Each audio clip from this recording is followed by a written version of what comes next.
জীবনে কখনো হতাশ হবেন না। জীবনে যাই হয়ে যাক না কেন কখনো হতাশ হবেন না। মনে রাখবেন আল্লাহ আপনার রব, আল্লাহ আপনার সাথে আছেন ইনশাআল্লাহ। এই সমাজ আপনাকে যেভাবে শেখায়, কিভাবে শেখায়, এই যে স্কুল, কলেজ, ইউনিভার্সিটি, চাকরি, বিয়ে, সন্তান প্রতিপালন, আর তারপর ইন্না লিল্লাহি ওয়া ইন্না ইলাইহি রাজিউন, এই তো শেখায় নাকি? সবসময় মনে রাখবেন যে আল্লাহ রাব্বুল আলামিনের পরিকল্পনাই আপনার উপরে সবচেয়ে বেশি অগ্রাধিকার যোগ্য, সমাজের পরিকল্পনা নয়। পরিবার আপনাকে চাপ দিচ্ছে, চাকরি পাস না, পড়াশোনা করিস না, হ্যাঁ পড়াশোনায় কেন তুই 80 নম্বর পাইলি না, কেন চান্স পেলি না, কবে চাকরি পাবি, কবে আমাদেরকে দেখবি, খাওয়াবি, পড়াবি, এই যে চাপগুলো চারপাশ থেকে আসে কিনা, এতে করে অনেক যুবক দেখা যায় মাদকাসক্ত হয়, অনেকে দেখা যায় আত্মহত্যা করছে, ইদানিং করছে কিনা ভাই?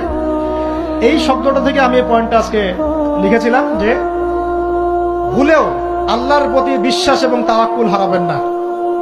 সমাজ যেভাবে শেখায়, সমাজ চারপাশে যে চাপ আপনাকে দিচ্ছে, এই চাপে নিজে গা ভাসিয়ে দিবেন না।